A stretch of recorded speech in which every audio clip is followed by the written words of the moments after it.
এখন যারা মাজার পূজা করে, তারা মাজারে গিয়া মান্যত করে, মাজারে গিয়া যারা চায়, মাজারে গিয়া যারা সন্তান চায়, সন্তান দেওয়ার মালিক কি মাজার না আল্লাহ? সুস্থ করার মালিক মাজার না আল্লাহ? তাহলে সবকিছু দেওয়ার মালিক কে? সবকিছু ক্ষমতাবান কে? ইন্নামা আমরুহু ইযা আরাদা শাইআন আইয়াকুলা লাহু কুন ফায়াকুন। আল্লাহ রাব্বুল আলামিন ডাকতে বলে, ও বান্দা তোমরা শোনো, আমি আল্লাহ যখন কোন জিনিসের আদেশ করি, বানাতে চাই, তখন তাকে আমি কোন হও, সাথে সাথে সেই জিনিসটা হয়ে যায়। ইন্নাল্লাহা আলা কুল্লি শাইইন কাদির। আল্লাহ হচ্ছে সকল ক্ষমতাবান। আল্লাহর উপর আর কেউ ক্ষমতাবান আছে? আছে বলেন?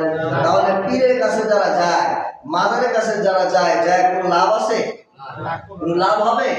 তাহলে এখন যারা মাজারে যান আর যাইবেন? মাজারে যাওয়া যাবে না।